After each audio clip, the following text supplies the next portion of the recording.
Hello! I would like to welcome you to the Laramy-K Optician Works Training Center, where today we're going to take a very slight sidestep and talk a little bit more about sales before we take Kansi the customer's frames from the frame board and over to the dispensing table.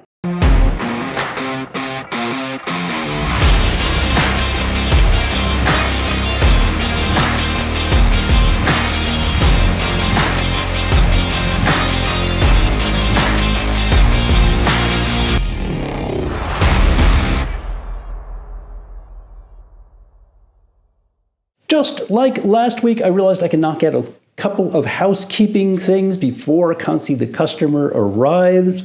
One, do not ever overlook kids' frames for very petite women. Often works out really, really well. Housekeeping, two, I would seriously avoid getting caught up in any of that silly face shape stuff or color stuff. Sometimes you put a diamond on a diamond and it looks pretty darn good. I did get a couple of emails from folks saying, hey, you were talking about power and frame matching. What about fully rimless and semi-rimless? You're right, I didn't talk about that because that will be a complete separate video coming up in a couple of months. Last piece of housekeeping. I would encourage you to avoid trying to grab somebody by the ankles and drag them to your frame board or a particular brand. Hear me out. Where I worked, we carried Costa and Rudy Project as high-end proprietary sunwear. Back in those days, there was some really, really good stuff. We'd have someone come into the store and say, do you carry Oakley? And do you know what I did? I didn't talk up Costa. I didn't drag them over to the Rudy Project. I said, no, we don't. But here's a card for the gal down in Carytown who does. I had stopped in, talked with her, gave her our card, said, hey, I know you don't carry Costa. Somebody comes in looking for Costa, send it over to us. Maybe a nice reciprocal thing going on. If I've done my online shopping and all of my friends are wearing the Oakley whatever, and you talk me into something else, even if it's a superior product, every time I get together with all my buddies for whatever it is and I'm the odd man out, I'm not going to be happy. Think about that in general, brands, proprietary stuff. Just kind of put it in the back of your mind. And right on time as usual, here is Kansi the customer. Hello. Hi, how are you? Good, yourself? Doing well today, thank you. Are you ready to go? I'm ready. Good. Let's find some frames. All right. Last week, when we wrapped this up, we talked a little bit about what we were going to do this week, and that included talking a little bit more about sales. And I asked Kansi, I said, hey, is there anything that you would bring up again or bring up talking about that subject? And she immediately jumped on reinforcing that we allow our customers to guide us on their frame choice. I am old, been out of the game for a while, right? Especially the younger generation, you've got to be extremely careful with the gender neutral stuff. So let them show you what they want, not the other way around, or it might bite you on the bum. I cannot believe it. It is late October, I think for the fourth or fifth time I get to say, so I put on my pumpkin spice shirt for you. Today we're going to talk about Sales 101, also known as the basic tips or rules for the newbie. I did not expect to start this stuff until like the middle of 2022, but I'm getting this steady trickle of emails, people asking for help. Lots more on this to come, but we're going to hit some highlights so you have some things to start working on now. Rule number one is the one that nobody else is going to talk about. You're not going to see this anywhere else. Even the greatest of all-time optician wouldn't necessarily be happy at any optical shop. What do I mean by that? What I've been saying all along. Every store has a personality. Every optician has a personality. Those two personalities have to mesh. We all bring strengths and weaknesses to our skill set as an optician. Only you know in your heart what your strengths are, what your weaknesses are, and I'm sorry, whether opticianry for you is even the right place. As a newbie, you got to look inside your heart and decide. Because even the greatest of all time optician She or he may be really competitive. The place where they work may pay a great commission on a sale. They thrive in a high-pressure environment. Where another optician, they may even be the greatest of all time, only likes to be out on the floor for a couple hours while the rest of the time they're in the lab making great pairs of glasses. Everybody is different personalities. It's got to match the store or you're not going to be happy and you're not going to be able to meet the sales expectations of that place. Number two, normally number one in every other thing like this that you'll see is that we never, ever assume anything. Some people are incredibly hard to read. Others are incredibly easy. Sometimes you see somebody walking in the front door of the store and you kind of know everything about them. Where others, you don't really know much at all. So we never, ever assume.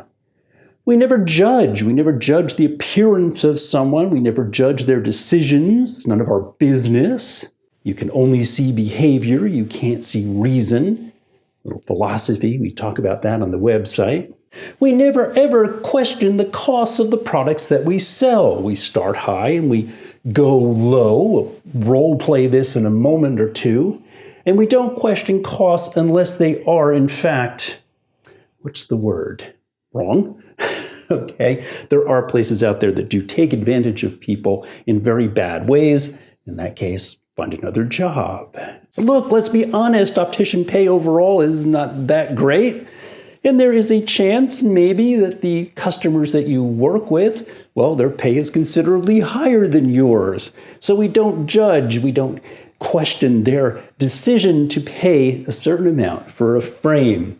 Starting high, going low. Let's say this is our frame board, and each one of these rows had a couple hundred frames instead of 6, I think it is. Right? And we went from our best to our better to our premium, and then we had a discount row over here for folks that needed a pair when they took their contacts out.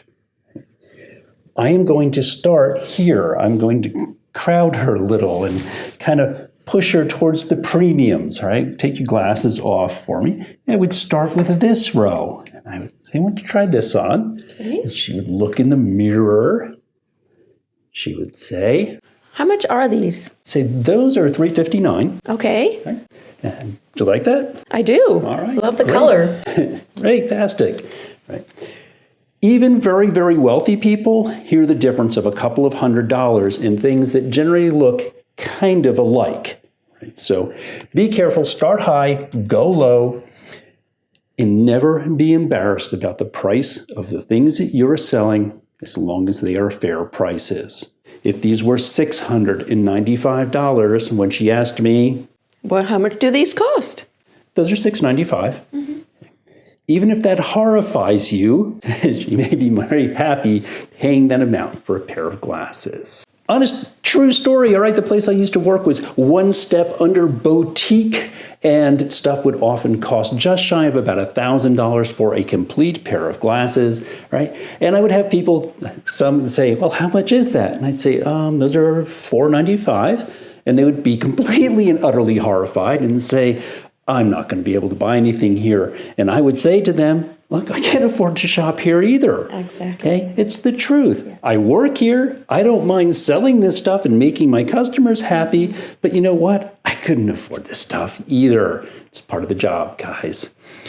Concy actually is an artist. She does all kinds of different painting. And we just had a little side conversation. Share with the audience what you just said.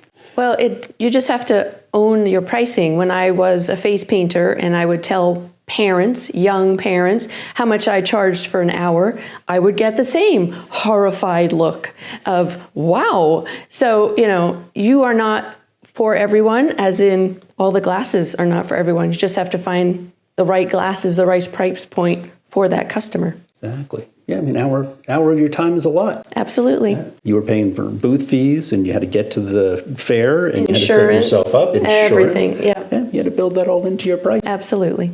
You were in business. Yes. Excellent. Good stuff. Thanks. Rule number 3 for sales and the newbie. Where do sales come from? Sales come from confidence. It really is that simple. How do you build confidence? Well, you must know your products. You must know what you're trying to sell. That is your job. How do you do that? Well, you grab your trade magazines, you grab your brochures, you read stuff online, you study the stuff that you sell. You hold it, you touch it, you feel it, you try it on, you wear it. That's how you build that confidence, and you need to do that. I am off working with another customer. I greet Kansi, the customer. I say, you can just start looking. I'll be with you in just a couple of minutes. And Kansi walks over to our frame board where we carry the Brilliant Eyes line, including the Dutch eyewear collection. And while she's browsing, she takes out her phone and finds out a little bit more about Dutch.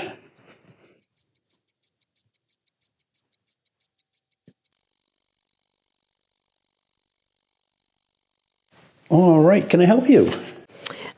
Yes, I wanted you to let me know. I have a problem with hypoallergenic. I really need hyperallergenic. Is this brand hyperallergenic? I don't know. I can look it up online for you, though. Okay. How long did that take? A minute? Maybe I'll throw a timer on it, right? Your customer now knows more about the frame line than you do. Where do sales come from? Confidence.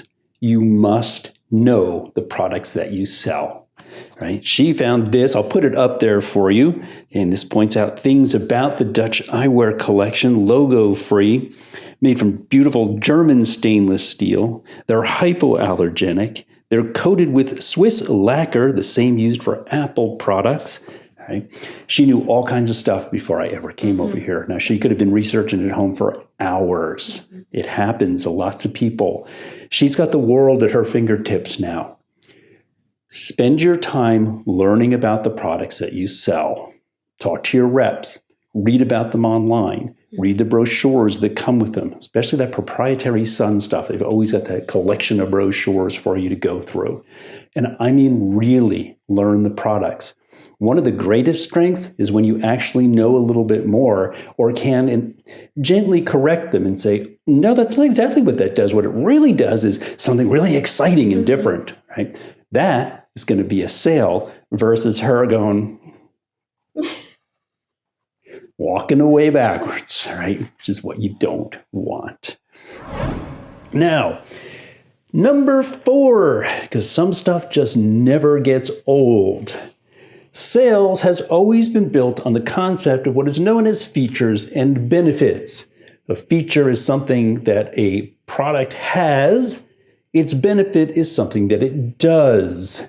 How do you learn the features and benefits, especially of your proprietary stuff like your high-end sunglasses, sports stuff, the brochures that the company put out, the videos that the company puts out, and of course the reps that represent that particular proprietary brand. Talk to them. Let's use the Dutch piece here.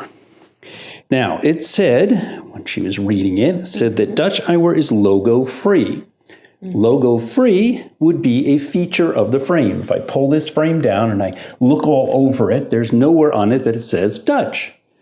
Now, there are many, many people out there today that love quality products but hate brand names. Hansi is one of them.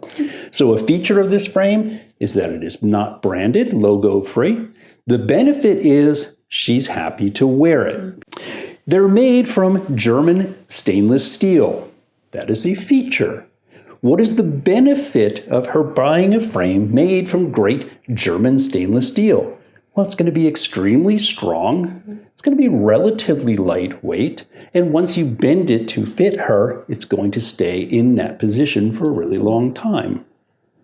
Feature, benefit. It is hypoallergenic. That was her first question to me. She already knew the answer. I didn't. Hypoallergenic is a feature of this frame. The benefit is if she has a metal allergy of some kind and in the past hasn't been able to wear a metal frame, plastics are generally a little less allergenic, she can finally wear that frame of her dreams.